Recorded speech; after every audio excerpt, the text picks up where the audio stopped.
বন্ধুরা, আজকে আমি রুই মাছটা কড়াইশুঁটি বাটা দিয়ে করছি। তো কড়াইশুঁটি তো এখন প্রায় শেষের পথে, কারণ শীতকালও শেষ, একদম শেষের পথে।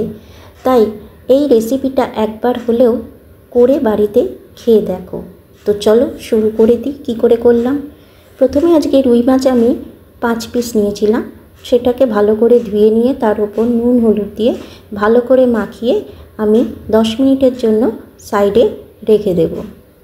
তারপর এই গ্রেভিটা বানানোর জন্য যেটা মেন দরকার সেটা হলো কড়াইশুঁটি। তো একটা ছোটো বাটি 1 কড়াইশুঁটি নিলাম, 1 ইঞ্চি আদার টুকরো, 3টে লঙ্কা দিয়ে ভালো করে আমি পেস্ট করে নিলাম।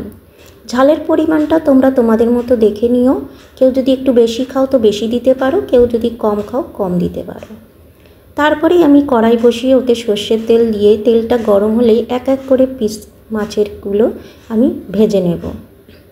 দেখতেই পাচ্ছ বন্ধুরা, একটা একটা করে হালকা করে ভেজে নিলাম।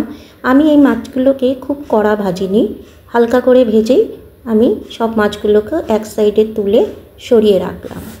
তারপরে ওই তেলের মধ্যে 1 ছোটো চামচ কালো জিরে দিয়ে আমি 2টো মিডিয়াম সাইজ পেঁয়াজকে ভালো করে পেস্ট করে নিয়েছিলাম। সেটা তেলের মধ্যে 1 মিনিট মতো নাড়ানোর পরেই ওর মধ্যে 1 চামচ রসুন বাটা, 1 ছোটো চামচ হলুদের গুঁড়ো আর 1 চামচ মতো কাশ্মীরি লঙ্কার গুঁড়ো।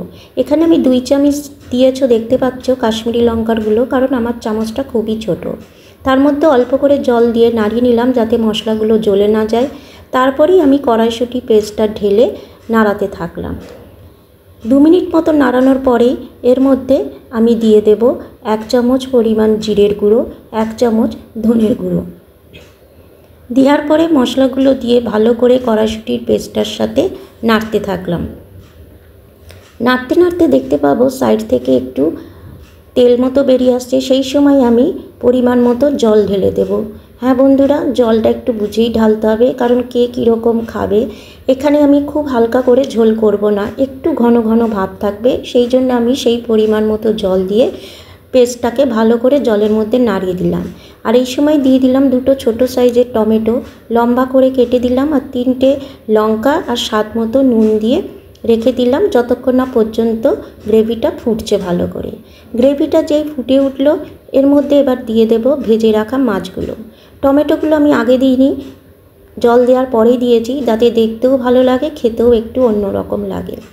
মাছগুলো দেওয়ার পর ভালো করে নাড়িয়ে উল্টিয়ে পাল্টিয়ে 1 মিনিট মতো রেখে দিলাম। আবার যখন ভালো করে মাছগুলোর সাথে গ্রেভিটা ফুটে উঠবে এই সময় আমি দিয়ে দেব 1/2 চামচ মতো গরম মশলার গুঁড়ো। গরম মশলাটা খুবই স্ট্রং পাওয়ারের ছিল, তাই জন্য আমি অল্প করে দিলাম, অল্পতেই এটা কাজ হয়ে যায়। তো কেমন লাগছে বন্ধুরা বলো তো দেখে গ্রেভিটা। বিশ্বাস করো বন্ধুরা, এই গ্রেভিটা খেতে এত সুন্দর হয়েছিল না। তোমরাও এই কড়াইশুঁটি থাকতে থাকতে একবার এইভাবে বাড়িতে বানিয়ে দেখো। আমাদের বাড়িতে তো প্রায় তো রুই কাতলা মাছ আসতেই থাকে, তো একবার হলেও এই প্রসেসটা করে দেখো। তো অসংখ্য ধন্যবাদ এই ভিডিওটা দেখার জন্য।